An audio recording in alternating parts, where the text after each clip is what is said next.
good evening, I should say, although it's still very sunny. It's just about to be 5 o'clock from Chessington. Last week you saw my day vlog from here. I'm now doing the Vampire behind the scenes experience birthday edition. So we get to have John Worley lead us around the station, sneak peek at Tomb Blaster as well, I think, and it's 45 minutes of ride time on Vampire. So yeah, let's get straight into it. The 45-minute Vampire marathon starts now. Going in the reserved ride entrance, then we're just going to keep lapping it over and over. It's going to be very fun. Never actually been this way into Vampire, so it's a really cool experience being able to go under the track for the first time, which of course here, just as you hit the brakes, down we go.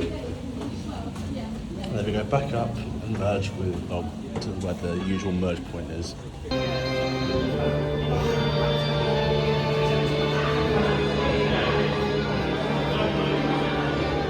We've got 25 minutes of our ride time left. We've already had 3 rides on Vampire and got to have a little chat with John Worley. Currently queuing up for the front ride, but I might change that depending on how empty the upcoming train is. So I want to get as many rides as possible in this 45-minute session. Currently here in the Vampire kitchen, about waiting on my food now. We do get to try the special vampire donut they made for today, or this weekend. Excited to give that a go. It looks pretty nice. And you've never been in here before. I actually really like the trees and the light stuff. That's really cool. So we're heading over to Tomb Blaster first. It's definitely very odd walking around in Chessington when it's completely empty like this. Yeah, this is going to be exciting. I don't think they've ever done like a Tomb Blaster behind the scenes, so this part's going to be really exciting and really interesting. And we have arrived here at Tomb Blaster. Let's go. So the first part of the experience was going behind the scenes on Tomb Blaster. You got to walk around the entire layout, which was really cool, seeing everything with the lights on and kind of getting a bunch of history about the rides. Obviously it was 5th Dimension, then Terror Tomb, then Tomb Blaster, and also a bunch of cool behind the scenes bits. Our lovely tour guide showed us a few kind of Terror Tomb props that were still in the ride, as well as some that were kind of put off to the side. And yeah, loads of really cool things. Got a few things that you can't actually see whilst on Tomb Blaster unless you're really looking for them.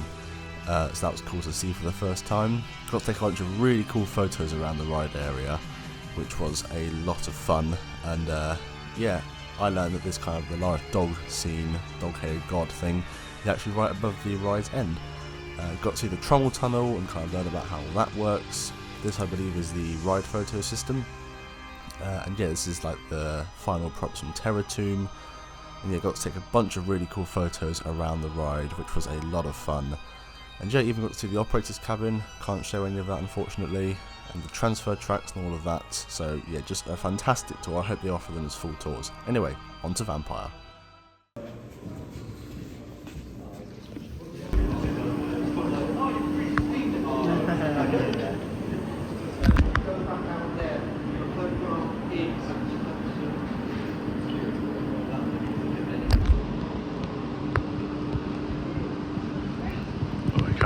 On the brake run for Vampire, as you can see with all the lights on, which is pretty cool. And yeah, this used to be the transfer track, so you can see a train just down there as well.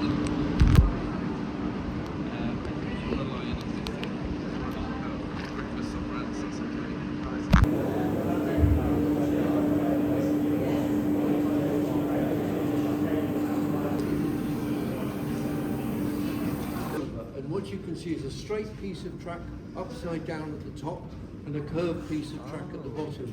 The whole thing turns so that that piece of track up there mates there and the same at the end.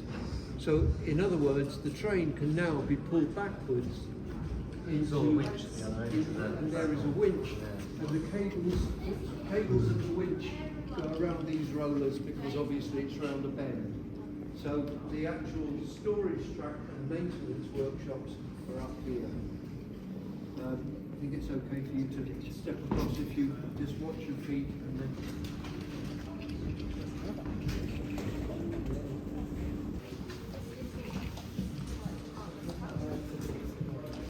Just got to go in the op box there, very interesting stats there.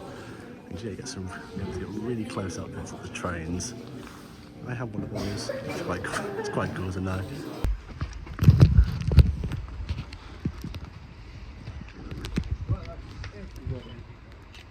Or changing the liners with nuts and bolts. The others before were riveted. So at the top, there's 3 air receivers. Someone else in the other teams? No. Serve sensors, you can see. The sensors are always there.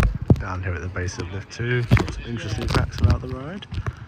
And yeah, just here on the evacuation platform, which is pretty cool. You can see some of the lighting over there.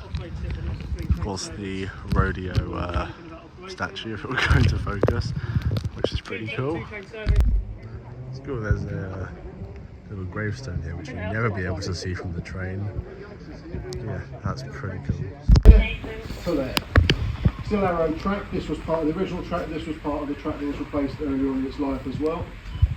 And again, where the 2 bolts are, the Coma made a slight modification because the train's again slightly different for Coma to Arrow, and there must have been a problem there that the wheel maybe could have impacted it, or it was very weak. It's bedded in, it's going back to the normal speed that we'd expect. Then we can hand it over to the RISE department for training. So that is it for my Vampire behind the scenes experience. Absolutely worth it. We got to go around the entirety of Toon Blaster, got to walk around the base of Lift 2 on Vampire, go in the tunnel, and we got to, basically an hour to chat with John Wardley in the station, and he gave us a bunch of facts about the ride. Just want to say thank you so much for watching this video. Next week I have a project play and project refresher and new construction update. First one on the channel, going to be a bit of a series. Anyway, I've got a train to catch, so I'll see you in the next one. Goodbye.